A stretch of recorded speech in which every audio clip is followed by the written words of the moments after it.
बच्चों, welcome back to the channel Shri institute. आज हम चैप्टर 3 की बात करेंगे, अंडरस्टैंडिंग क्वाड्रिलेटरल्स। चैप्टर पर जाने से पहले हम हमेशा पहले चैप्टर का इंट्रोडक्शन समझते हैं और उसके बाद अपनी एक्सरसाइज पर चलते हैं। ऐसा ही करते हैं ना हम हर एक वीडियो में, तो आज भी हम ऐसा ही करेंगे। इसमें देखते हैं उससे क्या होता है कि जब आप इंट्रोडक्शन देख लेते हो तो आपको पता चल जाता है कि आगे जब क्वेश्चंस आपके सामने आएंगे तो उनको कैसे सॉल्व करना है, तब कोई प्रॉब्लम नहीं आती। ओके, अब चलते हैं इसमें introduction of chapter number 3। Chapter का नेम है अंडरस्टैंडिंग क्वाड्रिलेटरल्स। चतुर्भुज के बारे में आपको थोड़ा सा ज्ञान देना है, अंडरस्टैंडिंग करानी है आपकी उससे। तो देखो कैसे करते हैं। इसमें सबसे पहला तो टॉपिक है हमारा पॉलीगन। पॉलीगन को हिंदी में कहते हैं बहुभुज। क्या कहते हैं? बहुभुज, पॉलीगन। अब पॉलीगन की डेफिनेशन हमें पता होनी चाहिए। इसकी डेफिनेशन कहती है a simple closed curve formed by only line segment, कि ऐसी एक बंद आकृति जो सिर्फ लाइनों से बनी होती है, सीधी सीधी लाइंस से मिलकर बनी होती है और वो क्लोज्ड भी होनी चाहिए। फॉर एग्जाम्पल मेरे पास है एक ये ट्राइंगल, त्रिभुज। इसमें 3 साइड्स है मेरे पास। क्या ये फिगर बिल्कुल बंद है? कहीं से अंदर जाने या बाहर आने का रास्ता नहीं है ना इसमें, तो ये मेरी क्लोज फिगर है। और अगर ये क्लोज्ड है तो ये पॉलीगन है। यस। इसके बाद हम एक एग्जांपल लेते हैं, स्क्वायर, वर्ग। क्या ये भी क्लोज्ड है? क्या चारों इसकी ये लाइन सेगमेंट है? कोई भी साइड कर्व नहीं होनी चाहिए। ठीक, ये भी हमारा पॉलीगन है। इसके बाद हम ले लेते हैं रेक्टेंगल। आप कोई भी बंद आकृति ले सकते हो, कोई भी क्लोज्ड फिगर ले सकते हो। इसमें भी चारों आपकी लाइन सेगमेंट है और ये क्लोज्ड फिगर है, बंद आकृति है, तो ये भी पॉलीगन है। लेकिन अब बात आती है सर्कल की। अब आप कहेंगे ये भी तो हमारी क्लोज्ड फिगर है। ठीक है, ये क्लोज्ड फिगर है, लेकिन आपकी कंडीशन में था कि लाइन सेगमेंट से मिलकर बनी होनी चाहिए, सीधी सीधी रेखाओं द्वारा बनी होनी चाहिए, रेखाखंड। क्या ये रेखाओं से बन रही है? नहीं, ये तो एक कर्व हो गया ना, मीन्स घूमी हुई लाइनें हो गई, तो ये पॉलीगन नहीं है। अब दूसरी बात, एक और टर्म इसमें आई हुई है क्लोज्ड। क्लोज्ड का मतलब बंद। अगर मैं आपसे बोलूं कि मेरे पास एक ये आकृति है, ये फिगर है, तो ये भी तो लाइन सेगमेंट से मिलकर बनी है, लेकिन ये क्लोज्ड नहीं है, तो हाँ, इसलिए ये पॉलीगन भी नहीं है। उसके बाद आपकी आती है, सपोज कीजिए आपने ये ले लिया, तो ये भी लाइन सेगमेंट से है, लेकिन ये भी ओपन है, खुली हुई है, तो ये भी पॉलीगन नहीं है। अब इसके बाद आता है, मान लो आपने ये फिगर ले ली। अब आप कहेंगे ये तो क्लोज्ड है। नहीं, इसके 2 सिरे तो खुले हुए हैं ना, इसलिए ये भी पॉलीगन नहीं है। क्लियर है बेटा? अब नेक्स्ट टॉपिक पर चलते हैं। नेक्स्ट टॉपिक है हमारा क्लासिफिकेशन ऑफ पॉलीगन। क्लासिफिकेशन का मतलब होता है कि एक पॉलीगन कितनी तरह का हो सकता है। तो एक पॉलीगन आपका ट्रायंगल हो सकता है, त्रिभुज हो सकता है, क्वाड्रिलेटरल हो सकता है, इट मीन्स चतुर्भुज हो सकता है, पेंटागन यानी कि पंचभुज हो सकता है, हेक्सागन का मतलब षटभुज हो सकता है। ठीक है, अब ट्रायंगल है आपका, तो ट्रायंगल की फिगर क्या होती है? यही होती है ना। क्वाड्रिलेटरल आपका स्क्वायर भी हो सकता है, रेक्टेंगल भी हो सकता है, पैरेललोग्राम भी हो सकता है। हिंदी में बोलें तो वर्ग, आयत, समांतर चतुर्भुज, कुछ भी हो सकता है जिसकी 4 भुजाएं हों और बंद आकृति हो। पेंटागन में क्या होता है? ये वाली फिगर आती है इसमें। ये पेंटागन हो गया, पंचभुज हो गया। उसके बाद है हेक्सागन, तो हेक्सागन की फिगर ऐसी होती है, तो ये भी आपकी बंद आकृति है। अब इसमें बात करें तो आपकी साइड्स कितनी होती हैं? 3। इसमें कितनी होती हैं साइड्स? भुजाएं कितनी कितनी भुजाएं होती हैं इसमें? 4। इसमें कितनी होती हैं? 5। और इसमें कितनी होती हैं? 6। ओके, अब इसमें आगे चलते हैं। नेक्स्ट टॉपिक है हमारा इसमें प्रॉपर्टी ऑफ पॉलीगन। पॉलीगन की कुछ टाइप्स होती हैं, उनकी अलग अलग प्रॉपर्टीज होती हैं, तो उनको हम सीखेंगे। एक हमारा पॉलीगन होता है कॉन्वेक्स पॉलीगन। अब कॉन्वेक्स पॉलीगन कैसा होता है, उसकी क्या प्रॉपर्टी होती है, वो मैं आपको बताती हूँ। ऐसे पॉलीगन में, इसको हिंदी में कहते हैं उत्तल बहुभुज। ठीक है, अब ऐसे बहुभुज में, ऐसे पॉलीगन में ऑल एंगल्स, जितने भी आपके एंगल्स होते हैं, all angles are less than 180 degree से लेस होने चाहिए। ठीक है, अब जो कॉनकेव होते हैं, पहले इसका एक एग्जाम्पल ले लेते हैं। मान लो मेरे पास है रेक्टेंगल। क्या इसके सारे एंगल 90 के हैं, लेस देन 180 हैं? एंगल 160 भी हो सकता है, 150 भी हो सकता है, कोई भी ऐसा क्वाड्रिलेटरल हो सकता है, लेकिन लेस देन 180 होना चाहिए। कॉनकेव में क्या होता है? At least 1 angle should be greater than 180, 180 से ग्रेटर देन होना चाहिए। कैसी हो सकती है इसकी फिगर? मान लो मेरे पास एक ये फिगर है, ये एंगल 90, ये भी 90 होने दो, ठीक है। ये 90 से छोटा, ये 90 से छोटा, ठीक है, 180 से छोटे हैं, तो ये कॉन्वेक्स में जाना चाहिए था, नहीं। एटलीस्ट वन एंगल, अगर एक एंगल भी 180 से बड़ा है, देखो ये एंगल 180 से बड़ा है, रिफ्लेक्स एंगल हो गया ना, ये प्रतिवर्ती कोण हो गया, तो ये 180 से बड़ा हो गया, इसलिए ये कॉन्केव पॉलीगन में आएगा। इसके बाद आता है रेगुलर हेक्सागन।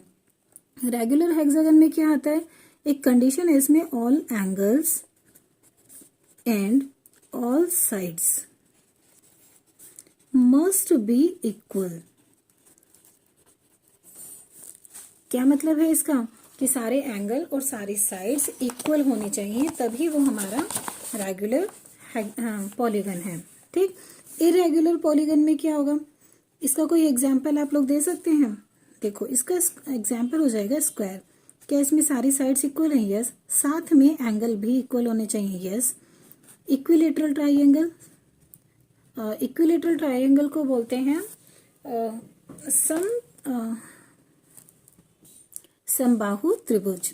तो इसमें क्या होता है, हर एक कोण आपका, हर एक एंगल 60 डिग्री का होता है और हर एक साइड भी इक्वल होती है, ठीक है। आगे चलते हैं इरेगुलर में। इरेगुलर इसका बिल्कुल उल्टा हो जाता है। क्या है? All angles and all sides are not equal. Clear है बेटा? फॉर एग्जाम्पल मान लो मेरे पास एक ही ट्राइंगल है, इसकी क्या सारी साइड्स इक्वल आपको नजर आ रही हैं? नहीं, तो ये इरेगुलर है। एक मेरे पास है मान लो ये फिगर, इसकी दो साइड इक्वल है, ये दो साइड इक्वल है, मान लो ये एंगल भी इक्वल है, लेकिन सारे एंगल आपस में इक्वल नहीं है, सारी साइड आपस में इक्वल नहीं है। क्लियर है? आगे चलते हैं अपने नेक्स्ट टॉपिक की तरफ।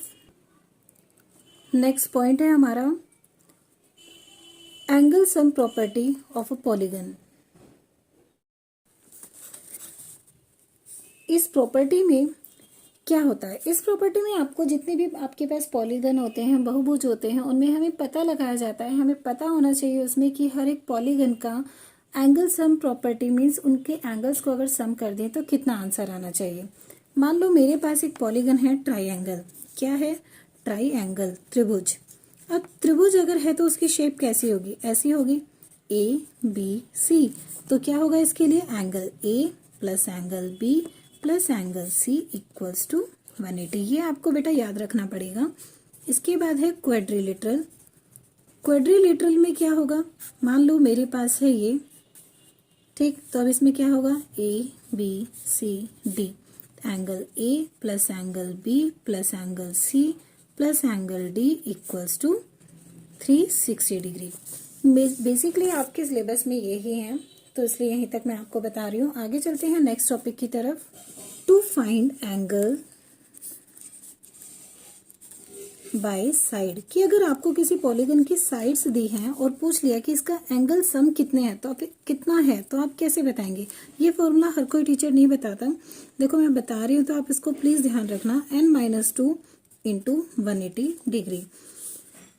इन ट्राइंगल, एक एग्जाम्पल ले लो। इन ट्राइंगल n कितना होता है? 3। देन एंगल सम कितना होगा? Angle sum n-2 into 180। तो n कितना है? 3-2 इंटू 180।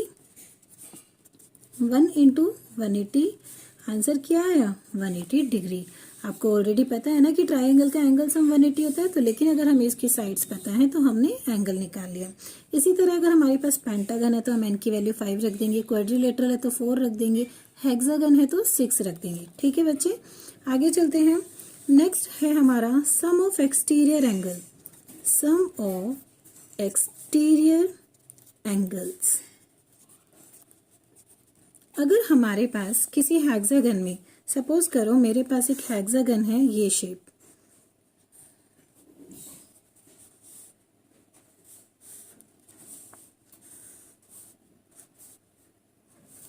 ठीक है। अब इसमें ये पॉइंट है हमारे, ए पॉइंट है ये, ये बी पॉइंट है, ये सी, ये डी और ये ई। क्लियर। इसमें देखो ये एंगल 1, एंगल 2, एंगल 3, एंगल 4 और एंगल 5। इसमें क्या होता है याद रखना बेटा, angle 1 plus angle 2 plus angle 3 plus angle 4 plus angle 5 equal होता है 360 डिग्री के। क्लियर है। अब इसके बाद एक लास्ट प्रॉपर्टी आपकी बचती है, वो लास्ट है how to find sides of a polygon if exterior angle are given. ये आपकी नेक्स्ट प्रॉपर्टी है। अब इसमें क्या है हमारे पास, इफ एक्सटीरियर एंगल, इसमें बस एक निकालने का तरीका देख लो, एग्जाम्पल से समझा रही हूं। इफ एक्सटीरियर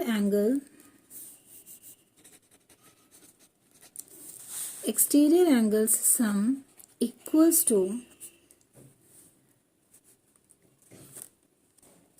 मान लो आपके पास एक्सटीरियर एंगल है वो 60 डिग्री है, देन नंबर ऑफ